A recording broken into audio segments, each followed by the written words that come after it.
plucking and some cord cutting as I tell you how we find Neo, Thomas Anderson, played by Keanu Reeves. So we find Neo 20 years stuck in the Matrix, and he obviously has not realized it. And here's why when we find Neo, we find ourselves. He's 20 years in the Matrix, and the only reason he starts thinking that something's off is because he gets so depressed, he becomes suicidal. And he's on antidepressants. Warner Brothers very funnily approaches how they wanted to do a reboot, because in the Matrix, Neo is a game creator, and the Matrix is a game within the game, and he's become super famous, super famous, super famous, super famous, super famous, super famous, super famous, super famous, wrapping you in light to be seen, so you could see yourself and be seen by others. He's become super famous, kind of a living legend. And he only sees Trinity pass him when he's at his favorite cafe. And there's this emptiness inside him, constant, like, I should be having a different life. This can't be my life. This can't be my soul's purpose. And here's where I was like, this is what is happening to a lot of people, and what will happen to a lot of people now that we're entering the fourth, this weird, like, the fourth COVID surge, this weird kind of, is it over? When will it be over? Will it ever be over? I think there's a lot of people that are kind of like, I don't want to go back to what was, but I'm not brave enough to go into what can be. I'm tired. But am I that tired to change? And the great line that Morpheus, played by Yahya Abdul-Mateen, the new Morpheus, who's so sleek and sexy and cool, and he's kind of a manifestation of Neo's subconscious, because when Neo meets him, he's like, wait a minute, you're a character I created. And he's like, no. You created me because I was within you, because you knew me. Kind of like the idea of the soul's purpose, and how each person, their intuition is inside them, guiding them like an internal map that they can't exactly see, but they can feel. They can't touch it. They can at times visualize it and even have dreams about it, but it's all internal, which is why you have to do internal work to manifest it.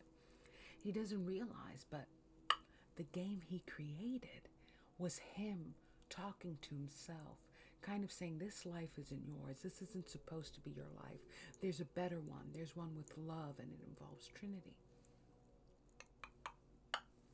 And what I loved about that was the idea that, love is our freedom.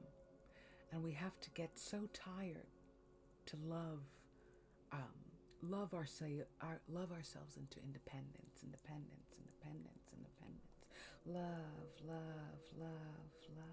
Love is independent. Love is independent. Love is independence. Love is independence. Love frees you. Love frees you. Love frees you. Love frees you. Love frees you. Love frees you. Love frees you. Because yes, he's stable. He has money. He has fame. But he doesn't have someone to love him. And in not having someone to love him, he knows something's off. It's like he deserves love. So he should be loved. And even though he doesn't love himself, something inside him tells him, you are worthy of it. You just have to change how you're living to actually get to that love. And I thought it was such a beautiful message. And I keep on talking about the line that really hit me. But so he's been stuck in the Matrix for 20 years. They finally free him, or he gets freed. And he asks, why did it take you so long? And it's like, you didn't want to leave. And I felt that is so telling for what so many of us are going through, and what at the very least the beginning of 2022 will be.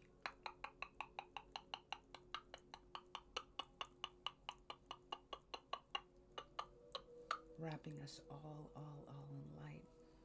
What 2022 is going to be for a lot of us. I think that at least the very first few months with this COVID surge and what's happening, there is going to be a feeling of, I really do have to do this change. I really have to change because we're going back and I can't go back. And 2019 was great, but it wasn't that great because I lost a lot in 2020. And 2021 was okay. I mean, better than 2020 because I got used to that loss. But 2022 has to be me escaping the matrix, me actually gaining something from my losses. And I thought that was such a really potent message. I think all the new characters are absolutely excellent. One of my favorite characters of The Matrix Resurrection is Jonathan Groff as Agent Smith. And I'm using some Celestite to open you up. Celestite is perfect for having visions, and that's something that Neo goes through. He has these visions, especially when he's talking to Jonathan Groff's Agent Smith, because he's like, wait a minute, I know you. Your face may be different, but I know you. I feel you.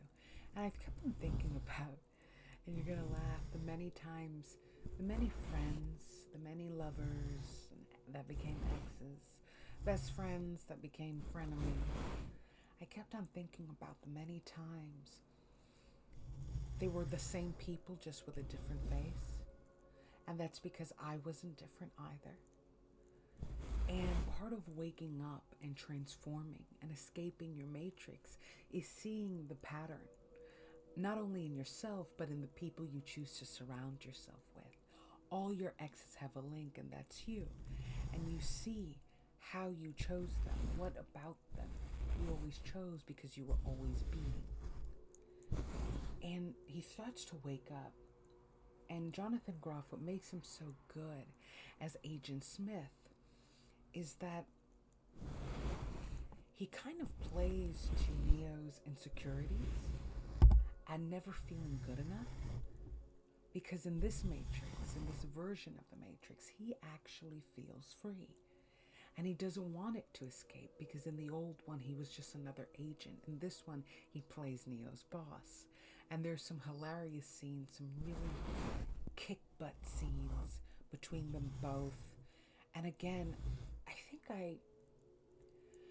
I got to see this movie just after I got to see Spider-Man No Way Home, which I also reviewed. Please check it out. And I'm thinking of doing a spoiler review at Reiki because it really entertained me. I loved that movie.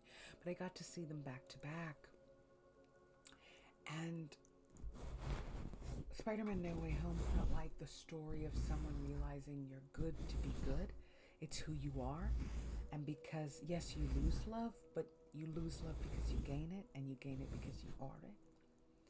The Matrix Resurrections was about someone realizing that they've kind of been lazy, that they've kind of been cowards. They know they're great, and yes, the Matrix is against you.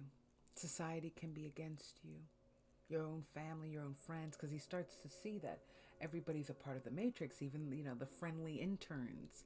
Because there's this repetitiveness almost, like everything's on replay, and he can only take so many blue pills before he has to take that red, before he has to take the truth. I'm going to whip out some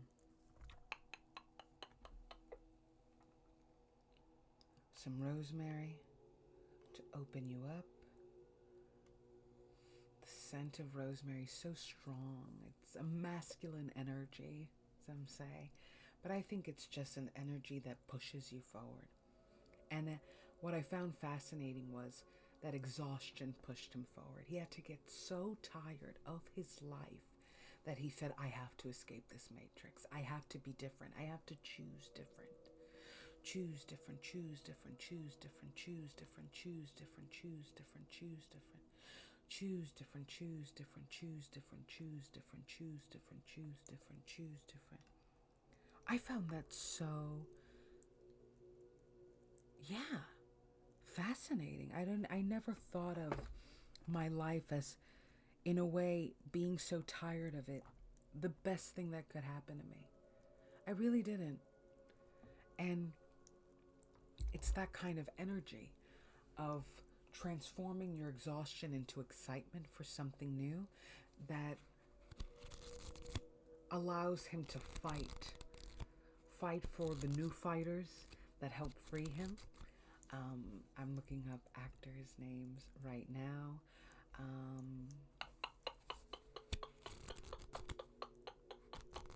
Jessica Henwick as Bugs. Oh my God, she was so good. Priyanka Chopra as Sati. Just really interesting characters. Henwick was so good as Bugs.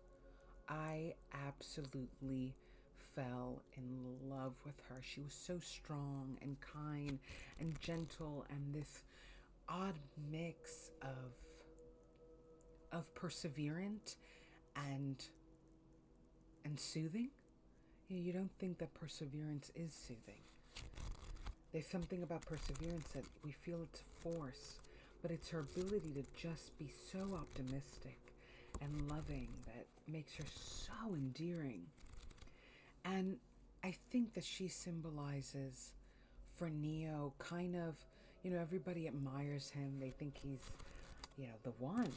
He's a god in their eyes. And they follow him in trying to save others and make this new world and reconnect with Trinity. Carrie Ann Moss once again playing a fantastic badass, which you are as well. Badass. I mean, there's so many badasses, like I said. Yahya Abdul-Mateen as Morpheus. I'm just like looking through Sequoia, Toby Onwumer. Oh my God. Arendira Ibarra as Lexi. There's just a lot of really cool new people that we meet. And I think that for me, Henwick's Bugs, kind of represents the new people that come into your life to motivate you to change. They kind of wake you up because your difference attracts difference. Your newness attracts newness.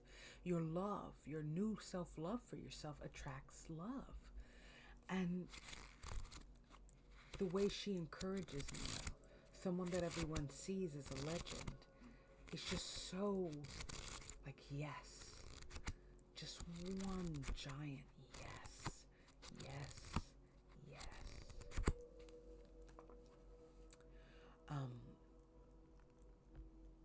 I thought that visually it couldn't fail. I thought it was so funny, and I don't know, I was really surprised by it. I didn't expect it. The original Matrix kind of amplified this idea that we're all in a simulation, that we're all using the 7 chakras.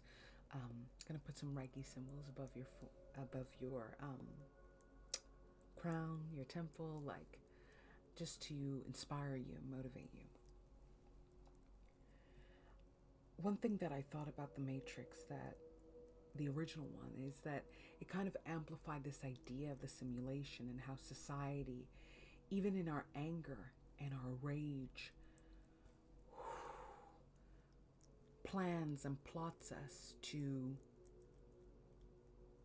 react certain ways and act certain ways. Like, it even embeds in us what we should be angry, how we should be angry, in every single way. Nobody's escaping the Matrix. We are all a part of it.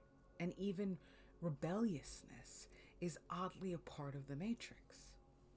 And the people that actually break free are the ones that see that. But then they have a really rough road because they're kind of awakened in a room full of people who are asleep. And part of why Neo goes back to the Matrix is that that's really hard. I mean, we could admire someone that has vision, but it's hard to have vision when everyone is asleep because it's so lonely. It's so scary. There's a feeling of, man, it's so comfortable to be asleep. For however much you complain, there's safety in it. There's a feeling you could rest more. Here I am seeing how wrong the world is, but I can't make it right. And I don't know how to make me right. And that kind of self-awareness and self-acknowledgement was really powerful to me, because I think a lot of us are hyper aware of how bad this world is and has gotten. And what does it mean to save you? Do we use the Matrix as a distraction from the self-work that we need? Does Neo, in an odd way, use the Matrix as a way to kind of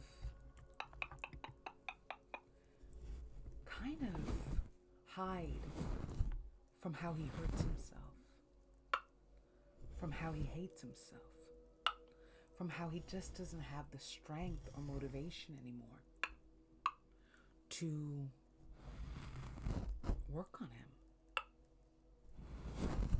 Wow, I'm having like epiphanies as I think about it, because it was really powerful, really philosophical, and I love that they came out with a new philosophy,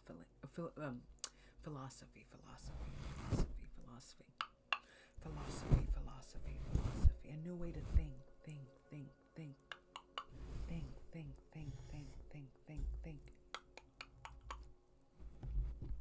Because if the first trilogy made us awaken to the fact that everything is kind of planned, and we need to escape that planning, escape that embedded code to act this way, react this way, choose this path instead of choosing our own purpose, our own path. This one is kind of saying being awakened doesn't necessarily mean you don't try to go back to sleep. You don't try to at least stay in the bed and act like you're sleeping just because you're so scared, you're so tired. You feel you've given enough. You've worked hard enough. You don't want to be alone. You don't want to be the only one awake in a room full of people sleeping. There's something so sad and powerful to that. And I love that it's love that awakens him, the desire for it, the eagerness to be loved by Trinity and to be loved by himself, to love his life. Because it's hard. I mean, the contrast between the Matrix world and the world outside of it. I mean, it's color versus grimness. But in that grimness, there's hope. There's inventiveness. There's self-acknowledgement, accountability. And that's what makes it so hard and beautiful. You can actually be you when you're outside the Matrix. But are you really ready for that? Do you really want that? I don't know, there's just so much symbolism. And that's why I want to dedicate this Reiki to escaping the Matrix. To kind of giving you the strength and the hope and the vision and the love and the light to kind of say, I deserve me. I deserve to see who I can be. I deserve to be who I can be. I deserve it. I deserve it. I deserve it. And I need to be strong for the first time for myself. Because when we find Neo, he's given everybody, which is why he's so tired. When do I receive? And then in the end, he realizes you receive the day you decide to give to yourself. And that's not selfish. It's actually selfless. Because that's how he's able to help people, truly help them. That's how he's able to serve himself and others by saying, it's me time. Choosing you is not bad. It's actually the best decision you'll ever make in your life, because it not only helps you escape the Matrix, it helps you return to it and change it. Make it a dream. Make it a dream. Make it a dream for everyone. God, there were so many good characters. One of my favorites is Neil Patrick Harris as the analyst. People are going to love him because he says something really poignant about desire and fear. And it's very reflective of these times where it's like he realized that making people want, but too afraid to go for what they want, gives such a surge of energy that it feeds the Matrix. Desire and fear. It's like, because people are so frustrated, because people define themselves according to their lack, they never escape the Matrix. They feed it. They feed it. Because they'll never go for what they want. because they have too many enemies. Oh, this person hates me, my family, my friends, society, the world. But the truth is they hate themselves. And again, love. Self-love. Love thy neighbor as you love yourself. It's the only way. And when I think of that quote, whether you're religious or not, you have to wonder to yourself, my God, a lot of people don't love their if a lot of people don't love their neighbor, they don't love themselves. You know? It's like there's a lack. Pushing you with self-love, self-love, self-love, self-love, self-love. Pushing you with self-love, self-love, self-love, self-love, self-love. Self-love, self-love, self-love, self-love, self-love. Self-love, self-love, self-love, self-love, self-love. Giving you all that self-love, all that self-love, all that self-love, all that self-love. Wow, I could go on and on about this film. I'm trying to make sure that I got everything that I felt. Visually stunning, yeah. Really intriguing storyline and plot. Surprisingly good, surprisingly philosophical. Even though you should expect that from the original trilogy. But I think reboots are a tricky thing because by now we all feel that this is, like money. Like, what are you doing this for money? But a good writer can truly, truly, truly, truly, truly, truly make you feel like going back home is worth it. There's something new to be learned at home after you've grown so much. And people have grown since the original. And the original has grown as well. Ending this session with some malachite and some Caribbean calcite. Malachite to protect you, calcite to calm you. Because I think that escaping your matrix, what makes it hard is how intense it is. I mean, Neo fights it. He does not want to leave, or he's like, no, this has to be a lie. Because often when we awaken to our soul's purpose, one of the reasons we could get trapped in the matrix again is because of this feeling that, wow, I've really been living my life so crazily. When 2020 happened, the pandemic started, I remember thinking in the very beginning, oh my God, I'm tired. I had no idea how much I was working, just on a hamster wheel. Because I thought I was going somewhere, even though I felt like I wasn't. Like I was moving and moving and moving and moving, but in place. And then 2021 happened and things started moving again, but you're like, they're trying to move back to how, they're trying to put the hamster wheel back in, and I don't want the hamster wheel. 2022 is going to be divided between those who decide to walk on their own and those who are fighting for that hamster wheel, fighting for that matrix. At the very least, be Neo. And not, oh my God, against society, against the world, against the matrix. Choose to love yourself. You can't fix the world, but you can fix you, and in turn you fix the world. Because that means one more person on this earth is okay. And we need more people who are feeling good, who are feeling self-loved, who are feeling powerful in themselves. We don't have that. And if you become that, you have changed the world, because you are the world. And when you don't love yourself, that's another person who doesn't love themselves. It's another person who hates the world because they feel hated, and they are hateful, and they hate themselves, and the many reasons to hate. We need love. We need Neo. We need Trinity. We need you. The Matrix Resurrections comes out December 22nd. Enjoy.